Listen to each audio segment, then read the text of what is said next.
Hello, e-commerce fans, and welcome to 10-Minute Ecom, an AOV Lab podcast. Every episode, we break down a new and different tactic that can help you improve your e-commerce KPIs, key performance indicators. I'm your host, Andrew Figgins. I am an e-commerce professional. You may know me as the founder of AOV Lab, the former VP of Product Innovation at Scrubs & Beyond, or as the former Director of E-commerce Technology at Rural King. Today, I'm excited to be talking to Vinny O'Brien, an e-commerce colleague that is doing very interesting work in e-commerce and has a really cool topic that he'll share. Anyway, Vinny, what did you come on the show to share today with your e-commerce colleagues? Hi, I'm Vinny from Crew Outdoors. I'm talking to you from Tralee, Kerry, Ireland in the Southwest. This is where we have our head office, and we also have an office in Austin, Texas. We sell thermally insulated tents, and our market is North America. One of the things that I've used over a number of years across client and both on our own side is not so much a tactic, but a grouping of them. And what I wanted to talk to you today about was developing a trading mentality within your team. Thank you, Vinny. After the ad, we'll get right into the chat. Today's episode of 10-Minute Ecom is brought to you by shop.aovlab.com. It is a brand new store with fun apparel and gear specifically for e-com professionals just like you and me. We've got high quality embroidered and printed t-shirts, hoodies, and hats that will spice up any Zoom call or in-person meeting with your team. If you lead a team, these products make for awesome gifts to celebrate hitting a conversion rate or average order value milestone. If you work in e-commerce, I think you'll not only find some humor in these products, but also a sense of pride for what you do every day. Again, the site is shop.aovlab.com. Head over right now and browse while you listen, unless you're driving. In that case, pull over.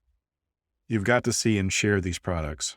One last time, the website is shop.aovlab.com. And now, back to the show. It's a team tactic that we need to employ, but I think increasingly in the current environment, over the next 12, 24 months, as teams evolve, we're going to need the idea that someone is responsible for the trading role in our businesses. And that's the person who gets out of bed in the morning, looks at the number and says, I'm going to do what it takes to get myself over the line today, knowing that you got a toolkit that's only so big or it has the limitations on it and you operate within that. The thing I really like about it and what I'm excited to talk to you about is it's in your control. And most of the things that are challenges today in the environment are outside of our control. This is the thing that we have at our fingertips as teams that we can use on a day-to-day basis. Vinny, thanks so much for coming on the show today. I'm very excited to talk to you about this tactic. We were just chatting about it before the recording started. And you were describing this role of a trading person as almost like a business lead in a lot of ways. It's somebody who, you know what, instead of me trying to describe it, I'll just ask you. Could you describe what this role is all about? I wish you didn't ask me that. Every time I say to someone, they get me to describe it, and hopefully I'm going to get it right this time.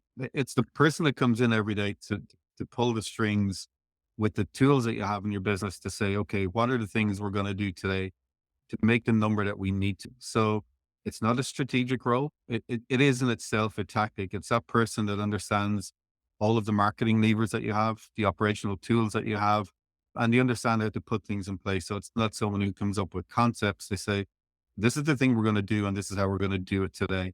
And that to me is someone who also can help develop that mindset throughout the team. And one of the things we were just talking about was you were able to pass that responsibility on to someone else, or you had a teammate who knew today's the day I got to do it. And that to me is a really cool tactic, but it's something that we need, particularly, as I said, with the headwinds that we're facing into, all the other things outside of our control. This is something that we can do ourselves on a day-to-day basis, which is the thing that really excites me. And I think from a growth perspective, if you look across our teams, this doesn't have to be someone who's a technical genius or someone who is maybe a commercial wizard. These are the sort of things you can teach to people and we can grow into. And I think that's what kind of makes it exciting, because it could be someone that's junior in your team. It could be an ops member. It could be someone from marketing that really wants to do something different. And the great thing is you can see the impact by the close of business every single day. You can say to yourself, 3 things we decided to do today, 2 worked, 1 didn't. Let's investigate what didn't work and we do more of those things that did work. And that's a cool thing for me. You can really see impact quite quickly. I like the idea of it being a junior person that you can train up in that role. And one of those like individual tactics, because I think we could dive in and talk about some of the things that the person in that role could do to, I don't even necessarily want to say spike business, but to hit that number, like you said, or to exceed that number, because that really is the goal in e-commerce, right? For those of Sure. us who've been in it and we're watching Google Analytics every day, we're watching our sales numbers. And when we don't meet that same sales number that usually for, in my case, it's been year over year, we don't hit Yeah. that daily sales number same day of the week last year. So a Wednesday a year ago to a Wednesday of this week today or this year, it can become a challenge and it's easy to fall behind. But I love the idea of having somebody that you train up to really understand that we need to hit the number and exceed the number. And there's many ways to do that. What are some of the ways Yeah. that you're familiar with? Maybe diving a little bit deeper into some of the things that person could do. Yeah. So some of your other guests have touched on them. And the most interesting one was Moon. And forgive me the name of your Mhm. guest. When you've got a small catalog, you can sometimes be a little bit put off by merchandising. But the idea of merchandising, I think, is becoming increasingly important when you've got a large catalog or small. So to give you a kind of an insight, I work with a pet client of mine who didn't really understand what was going on a day-to-day basis. So we keep driving traffic to the same pages, dry food, wet food, whatever that was. And one of the things we learned within the segmentation, and this was a trading person who came into the business specifically to look at this, they started looking at the customer data that was there. And they realized, based on both I suppose, the on-page behavior, the checkout behavior, and the cart behavior, that they were driving different groups of people in at different times of the day. So in the morning, what you had was convenience shoppers who were coming in. They were on their way to work, maybe, or sitting on the train, and they said, you know what? I just need to have something at home this evening or tomorrow morning when I get home so I can feed my pet. So I'm going to get whatever you show me once it hits a couple of key things. In the middle of the morning, what you had is browsers. And these are people maybe who are not working or have a little bit more time and they're going, how do I make my pet better? How do I give them a better lifestyle? How do I make their poo smell different or whatever that's going to be? Excuse the weird reference, but how do I make them feel healthier is probably a better way of putting it. So they're going to spend a lot of time digging through pages and showing them a wider range of brands and maybe different value options is something that this is what was uncovered during the process. And then again at lunchtime we do different audience sets. So the overarching thing that we learned and as a tactic was we can start displaying different merchandising layers within the landing pages. It also meant that we could change the way that we approach ads on a day-to-day basis and say, actually, let's activate this differently. We go with smaller bursts. It also meant from a commercial perspective, and these are the kind of the outputs of the uncovering, that we could start using smaller budgets across a wider set of ads to drive a better impact for the business. So rather than have much broader ads running for 12, 24 hours, 48 hours, we now had these smaller ad sets that were actually running for 1, 2 hours during a period of a day, guiding people into a specific landing page or a subset of that landing page so that we could drive better conversion and better add to basket. And ultimately, if you consider the cycle here, and I'm sure you've done this before, but you were filling both the top of the funnel and the middle of the funnel because you're displaying more product more frequently to people. As a business, some of the other outputs of this were we were sweating more product more frequently. It meant that we could go back to suppliers and get better deals because now we're pushing product that maybe we haven't done for 6 months. And it was more useful from a customer perspective as well, because now what you're getting is better experiences. All of this came from a discussion, and this is where it started, from the warehouse manager who came in one morning to the ops meeting and said, guys, we have 44 pallets over in this side of the warehouse that we haven't touched in nearly 3 months. It's going to be it's going to be out of date soon, even though it's dry food. We're going to have to dispose of it. What do you guys want to do with it? And that sparked the discussion for one of the team to go away and start investigating the segments and performance of pages.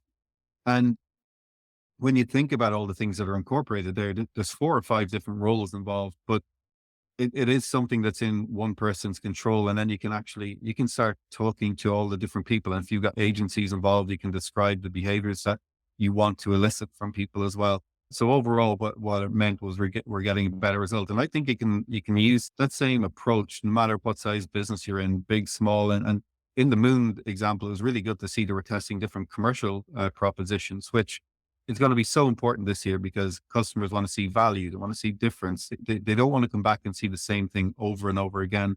So I really loved hearing that with a small catalog of 4 products that you could see such a unique merchandising proposition, and it really gave me heart. That's one example that Mhm. kind of sprang to mind.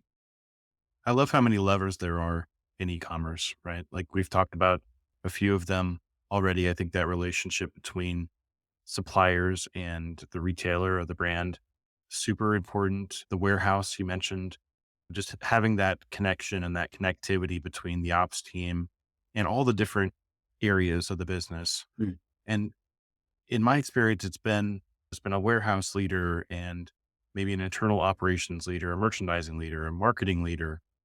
But I think that it lends itself in some cases, maybe it's more for US based companies, I'm not sure, but almost like a this is my room in the house kind of mentality. Yeah. And there's not a lot of common area. It's not like everybody comes down to the living room once a day to really sort it out. But I like what you're sharing today because it's almost like a little framework for the folks in charge of each area to sort it out and to give that kind of have that give and take and push Mm. and pull to really figure out what's it going to take for us to beat the number today. I think you've got something Yeah. pretty special here, Vinny. Look, it's born out of necessity. I think when I worked with smaller organizations, you had to be in that position where you were prepared to do lots of different things. When I worked at eBay, we saw it all the time. And on the sales side, the best story I ever heard was we had a guy in the Isle of Wight off the mainland of the UK. And the rumor was he sold windscreen wiper blades, windshield wipers. And the rumor was that he was using, and this is in the mid 2000s, he was using data from the Met Office to understand how likely there was going to be rain on any given day. And he was on an island that rained a lot. And his gut feel was that when it rained, he sold more wiper blades, which kind of makes sense. But people were in that mindset of thinking about it. So he used an API back in the day. He started saying, when the likely chance of rain goes above a certain percentage, automatically adjust my pricing to a certain level because I know I'm going to sell more. And over the course of the year, he was eBay seller of the year that Mm. particular year. I think he increased his sales by about 25 to 30%, somewhere in that region. And it was just fascinating to see how he's able to use the gut feel led by data to make this change. And then on the other side, I worked in an after parts business where we got in and we use that story to inspire us a little bit. But our problem was returns. So every Friday we had this discussion. Our warehouse manager would come up and kick our butts and say, guys, why do we keep having all these returns? We didn't really have a reporting mechanism for people to understand how returns were coming in. We always just put the insert into our packaging and that just went in the trash. So that wasn't really any use to us. So we started doing this follow up. What we uncovered from it were a couple of things. One, we started understanding the reasoning. We were able then to identify that the reason for a certain product was linked to a specific brand. So we now were able to feed back to the supplier and say, hey, we've got a problem with your brake pads. And that was a specific example we were able to go back with. What that meant was we were able to cut that product off, replace it with another supplier to give us a better quality of product. We didn't get the returns right. And we were able to use that functionality every week. And that meant we were getting better experiences, meant our warehouse felt like they were being listened to. And also for the problem areas, being able to go back to suppliers, even as a small manufacturer, it meant that we were able to control things like product rebates because now we were doing a monthly cycle rather than leaving it, 6, 9, maybe 12 months to do a stock take. And then we realized, holy crap, there's 50 grand's worth of product sitting in the corner that we should have been able to move during the year. And now we've got to get it out the door. We now hope our suppliers are going to help us with a rebate or take the product back from us. So by going through this weekly cleanse, it meant that we had a much more efficient business. And I love that idea within this tactic set and within this trading mentality that you're also responsible for the cost control within your business as well. And that's going to be as sexy as growth, I think, in 2024. It's being able to manage those costs. So this little forum that we had, this Friday minute get together where someone brought the tea and biscuits, meant that we had this area that we could talk safely. And it was really a practical discussion. It wasn't my metrics out, so I'm going to kick your butt. It's this is what's happening. How can we solve it? And small businesses, sometimes that works well because you have to, it's a necessity. And I don't know if that's the same in some of the orgs that you've worked in, but I see that the problem is just they grow depending on the size of company that you work with. I'm consulting into one of the biggest brands in the US right now, and they have the same kind of problems, but they are magnified just because of the sheer size of the business. So their ability to stop that at source is much more challenging just because of the complexity of the people and the discussions. And funny enough, no one owns this trading space either. I think that's common. I think it's like almost it's viewed vertically, I think, within a lot of these organizations. Whereas I think what you're saying in some regards is to really make it more of a horizontal thing, even out the playing field for the different areas, but give someone that ability to hear what's going on in each area of the business and then make that decision on a daily basis and say, okay, today, if maybe our conversion is off 10%, what can we do to make up that 10%? You were saying before we started recording today, maybe a way to do that is to go back to the supplier and say, look, I'm going to need a 10% break on cost over the next 30 days just to hit the number. But there's so many levers that can be pulled.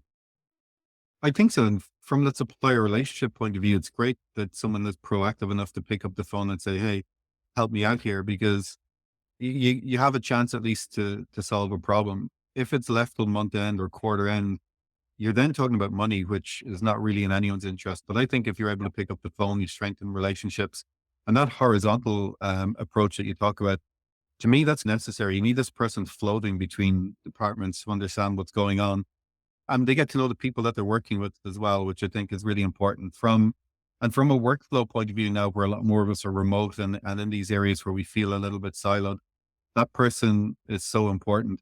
And the great thing is, it doesn't need to be 2, 3 hours of a meeting. It can be a quick 10-minute stand up every morning to say to people, what's stopping you doing your job today? How can I make it easier for you? What do we need to do?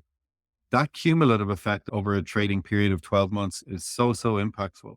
And the great thing is you can change it from day to day. As we said, you might say, guys, we haven't used segmented emails in ages, or cart abandonment just isn't working anymore. Can we switch it up? Can we go to manual emails and stop doing the automated approach because people aren't biting? Why don't we look at the address that the address that they're coming from? And this is something that we have in our crew of business, the tent business. We turned off cart abandonment as an automated feature just before Black Friday, and we focused on basket sizes above, I think it was $1,000 up to 4,000. And we empowered the team to say, look, you use within this margin set, you use any tactics that you want to try and capture that sale, because we know that it's going to be worth it to us over the longer term.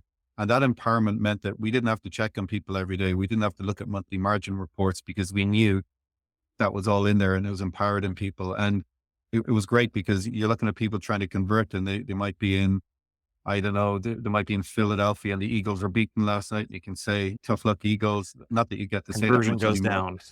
Yeah. So look, it just meant there was a little bit of human element going on in there, and it really helped rise the conversion rate of our cart abandonment emails. Excellent, Vinny. And this is 10-minute ecom. It's a brief show. We don't have a whole lot of time here, but I wanted to ask you before we head off today, is there anything else that you'd like to share with your colleagues and peers in e-commerce?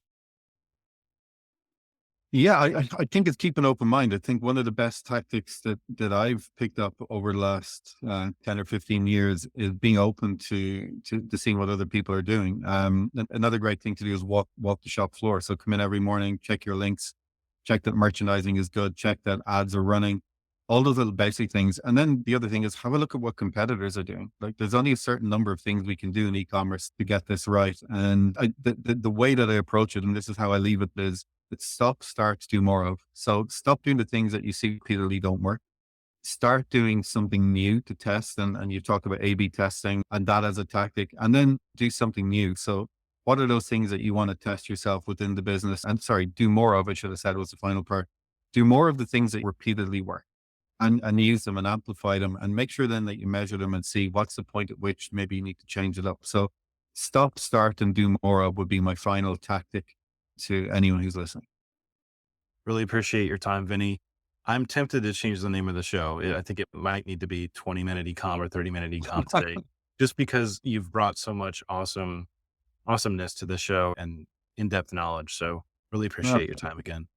thank you so much. And that would just give you twice the work. So I'd avoid changing it up. Just put people like me off and say you talk too much. No, it's an easy edit today, Vinny. Thoughts, Andrew. Look, I appreciate your time, and we'll talk again over the coming months, I hope. Awesome. Well, we have hit that 10-minute mark times 2, so that's a wrap for today's episode. I want to again thank our guest, Vinny O'Brien. If you have a moment, be sure to subscribe, like, or follow the show on Apple Podcasts, Spotify, Amazon Music, Google Podcasts, or wherever it is that you listen. As mentioned earlier in the episode, please head on over to shop.aovlab.com, our brand new store that helps to support this podcast. It is launching with nearly 100 products, so plenty to choose from. Our top seller so far is a shirt that simply says Ecom on it. I wear it around my extended family, so I can point to it when my relatives ask me what I do. I hope you enjoyed this episode of the show. Until next time, this is Andrew Figgins, signing off and saying, have a good one.